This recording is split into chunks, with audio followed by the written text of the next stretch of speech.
Hello students, good evening. Welcome back to my channel DK English classes. Students, हर बार की तरह फिर से स्वागत है आप सभी का डीके इंग्लिश क्लासेस के चैनल पर।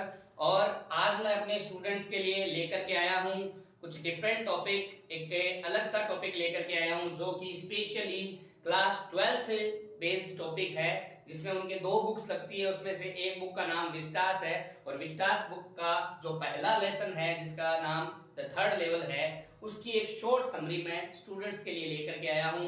स्टूडेंट्स की कई दिनों से डिमांड हो रही थी कि सर लेसन हमारे समझ में नहीं आते हैं, लेसन की जो थीम होती है वो काफी ऑकवर्ड है, तो काफी पेचीदा है, उसको समझना इतना आसान नहीं होता, तो इसकी एक शॉर्ट थीम बना दीजिए, शॉर्ट समरी बना दीजिए। तो स्टूडेंट्स की डिमांड के लिए, खास तौर से स्टूडेंट्स की डिमांड पे मैं ये एक समरी नोट की है मैंने, जो कि आप अच्छे से समझेंगे, आप इसे अच्छे से याद करेंगे। तो स्टूडेंट, स्वागत है आप सभी का इस चैनल पे। और मैं द थर्ड लेवल जो लेसन का नाम है, हमारा फर्स्ट लेसन विस्टास की बुक का, उसकी समरी मैं आप सभी को बताने जा रहा हूं। तो देखिए स्टूडेंट्स, यहाँ बोर्ड पे लिखी हुई है, the summary of the third level starts with the story revolving around a 31 year old man named Charlie.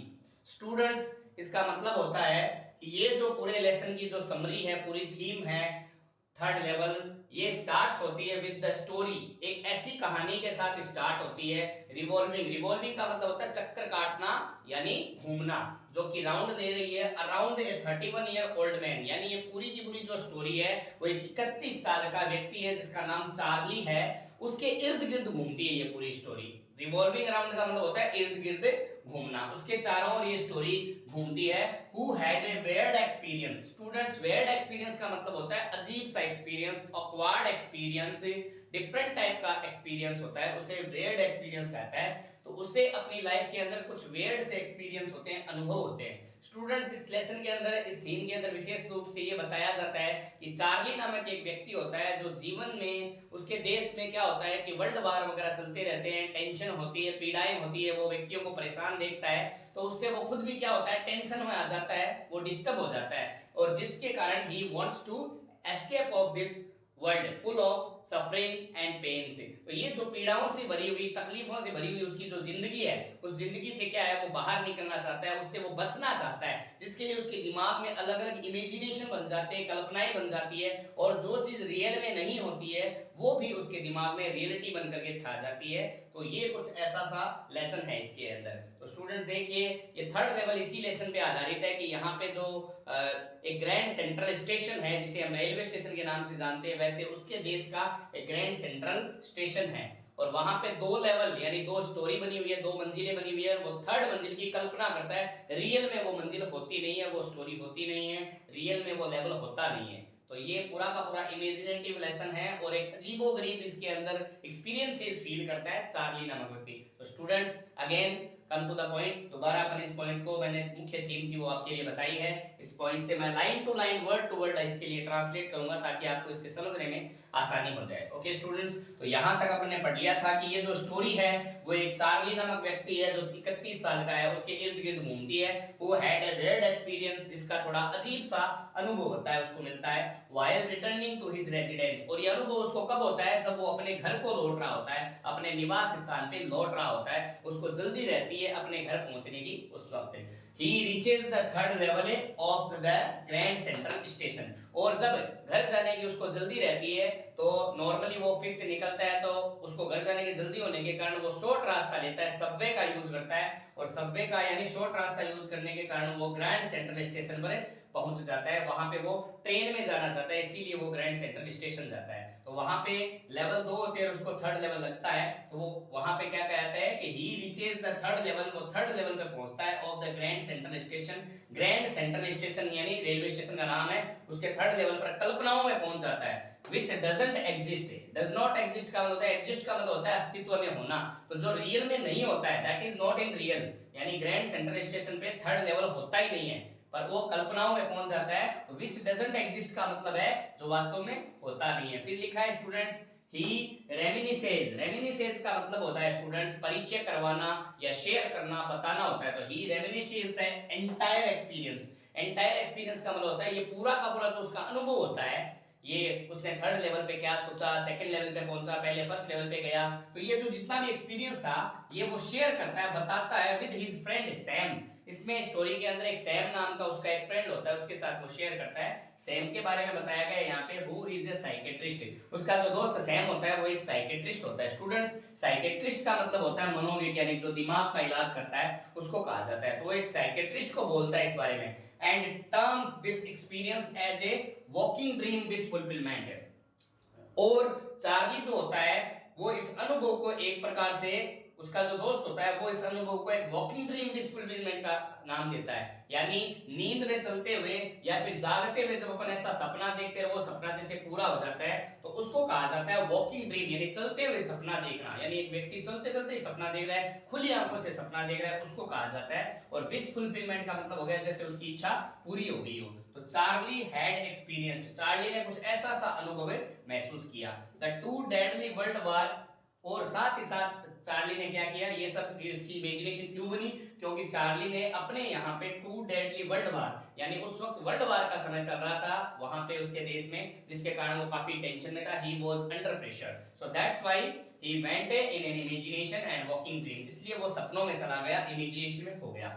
After he had realised that, realise का मतलब होता है महसूस करना, एहसास हो जाना। जब उसको इस बात का एहसास हुआ कि ही हैड टाइम ट्रेवल्ड, यानी वो इमेजिनेशन में क्या करने लगा, इमेजिनेशन करते करते वो टाइम ट्रेवल करने लग गया, यानी दूसरे समय में चला गया। जब उसको ये अनुभव हुआ कि टाइम ट्रेवल कर लिया उसने, तो he wanted to buy 2 tickets to Galesburg. अब उसने इमेजिनेशन में ही क्या किया, गेल्सबर्ग नामक एक स्थान है, वहां के लिए 2 टिकटें खरीद ली उसने। उसको लग रहा है कि मैं गेल्सबर्ग में हूं और वहां पे मुझे कोई काम करना है, इसलिए वहां पे वो इमेजिनेशन में 2 टिकट खरीदता है गेल्सबर्ग नामक स्थान की। और he wanted to travel to Galesburg with his wife Louisa, Louisa नामक उसकी जो पत्नी है उसके साथ में वो 2 टिकट लेकर के और गेल्सबर्ग नामक स्थान की यात्रा करना चाहता है सपने में ही। अकॉर्डिंग टू हिज फ्रेंड, उसके मित्र के अनुसार, यानी जो उसका सैम नामक मित्र है उसके अनुसार, Sam he wanted to escape the reality of this harsh world. Harsh world का मतलब होता है कठोर दुनिया। ये जो कठोर दुनिया है, the world with full of pain and suffering, ये जो दुनिया है जो विभिन्न प्रकार की कष्टों से, पीड़ाओं से भरी हुई है, इस दुनिया की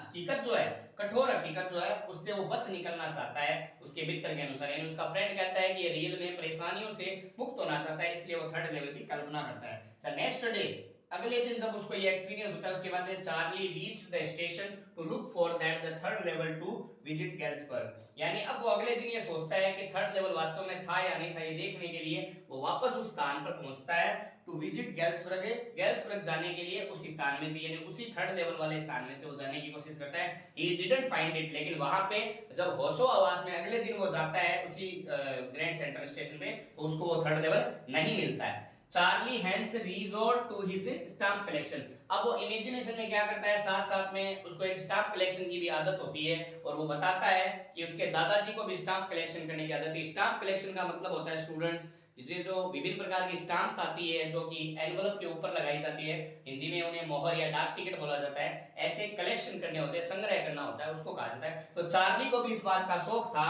और वो कहता है अपनी स्टोरी में कि उसके दादाजी को भी स्टाम्प कलेक्शन का शौक था, और यहाँ तक कि अमेरिका के जो राष्ट्रपति है उनको वो भी स्टाम्प कलेक्शन किया करते थे। तो इसका मतलब ये नहीं है कि वो भी इस दुनिया से बच निकलना चाहते थे। तो चार्ली हैंस, हैंस का मतलब इस प्रकार से resort to his stamp collection, resort to stamp collection मतलब अपना स्टाम्प कलेक्शन वो किया करते थे, which would distract him from his thoughts of the third level। अब जब वो स्टाम्प कलेक्शन करने लग गया तो उसका जो ध्यान है वो अपने थर्ड लेवल की जो सोच थी, थॉट्स थे, इससे थोड़ा डिस्ट्रैक्ट हो गया। डिस्ट्रैक्ट का मतलब होता है भंग हो जाना, ध्यान है वो अलग हो जाना, उससे उसका ध्यान हट जाता है। while going through his stamp collection, यानी जब वो स्टाम्प कलेक्शन कर लेता है तो उसका जो दिमाग है वो अलग चला जाता है, थर्ड लेवल से हट जाता है। he finds a letter from Sam, कुछ दिनों के बाद में उसको उसके मित्र सैम का लेटर प्राप्त होता है, who had gone missing recently, who had gone missing recently, यानी कहने का मतलब है जो कि हाल ही में उसने इस चीज को मिस कर दिया था, यानी उसने ये जो ग्रैंड लेवल की जो कहानी है, स्टोरी है, उसके ऊपर जब उसने एक्सपीरियंस किया हाल ही में, तो वो उसके साथ वापस सैम है वो उसको एक लेटर लिखता है चार्ली को, और वो क्या लिखता है, ही रोट दैट, वो लिखता है he always believed in Charlie's idea of the third level, और वो अपने दोस्त को विश्वास दिलाता है, श्योर करता है कि उसने कभी ऐसा नहीं कि उसकी बात पे यकीन नहीं किया, उसने हमेशा he wrote that he always believed, उसने हमेशा उसकी बात पे यकीन किया, चार्लीज के आइडिया पे, यानी चार्लीज का जो विचार था, ख्याल था ऑफ द थर्ड लेवल, तृतीय लेवल का, ग्रैंड सेंट्रल स्टेशन पे थर्ड लेवल का जो उसकी सोच थी उसके बारे में, उस पे हमेशा उसके दोस्त ने यकीन किया है। और ही मोटिवेटेड चार्ली, और वो जो सैम नामक उसका दोस्त है वो चार्ली को मोटिवेट करता है, वो उसको कहता है कि चार्ली और उसकी पत्नी जो लुइस है to keep looking for the third level, और वो उसको कहता है कि आप चिंता मत करो, थर्ड लेवल वास्तव में है, आप थर्ड लेवल को ढूंढते रहो, देखते रहो। यानी यहाँ पे उसका दोस्त जो है साइकेट्रिस्ट होते हुए भी इस बात को सस्पेंस में छोड़ देता है, थर्ड लेवल रियल में होता नहीं है इस लेसन की थीम के अनुसार, बट चार्ली को इमेजिनेशन होती है, उसका दोस्त होता है, वो उसकी इमेजिनेशन को बढ़ावा देता है, उसको बूस्ट करता है, न कि उसको रोकता है। तो स्टूडेंट्स, इस प्रकार से जीवन की पीड़ाओं से, वर्ल्ड की जो सफरिंग एंड जो पेन्स है उससे बचने के लिए जो चार्ली नामक व्यक्ति है वो परेशान हो जाता है, टेंशन में आ जाता है, और वो फिर एक कल्पनाओं में चला जाता है, टाइम ट्रेवल करने लग जाता है। रियल के अंदर ऐसा कुछ थर्ड लेवल होता नहीं है। तो इस प्रकार की जो थीम है वो थर्ड लेवल नामक लेसन के अंदर है। तो इसे बहुत ज्यादा उलझने की जरूरत नहीं है कि ये लेसन समझ में नहीं आता है, जब अपन बुक में से पढ़ते हैं तो हमें थोड़ा सा ऑकवर्ड लगता है, थोड़ा सा वेयर्ड हो जाता है, ये यानी अजीब हो जाता है, बट इसकी शॉर्ट थीम समरी अगर हम समझते हैं तो हम इजीली इससे आने वाले जो क्वेश्चंस है उन्हें हम सॉल्व कर सकते हैं, ज्यादा हेडेक लेने की जरूरत नहीं है। इसे इजी वे में समझे और इसे समझने के बाद इसको मन से बाई हार्ट इसको लर्न करना चाहिए, न कि इसमें बहुत ज्यादा इसको हेडेक के रूप में लेना चाहिए। तो स्टूडेंट्स, मेरा आपसे यही कहना है कि अच्छे से इसको समझिए, इसकी समरी को, इसकी थीम को दिमाग में बिठा लीजिए, उसके बाद में इससे आने वाले कोई भी क्वेश्चंस आपके लिए डिफिकल्ट नहीं होंगे। उम्मीद है वीडियो आपको अच्छी लगी होगी, समरी आपके समझ में आई होगी, तो अच्छे से इसको आप वॉच कीजिए। मेरी वीडियो अच्छी लगी हो तो इसे शेयर और लाइक भी कर दीजिएगा, और मेरी उम्मीद है कि आप इस वीडियो को अंत तक देखेंगे ताकि आपके अच्छे से समझ में आए। अगर अब तक आपने मेरे चैनल को सब्सक्राइब नहीं किया है तो प्लीज सब्सक्राइब कर दीजिएगा, ताकि नए नए नोटिफिकेशन जो है वो आप सभी के पास पहुंचते रहे। उम्मीद है वीडियो अच्छी लगी होगी। Thank you very much.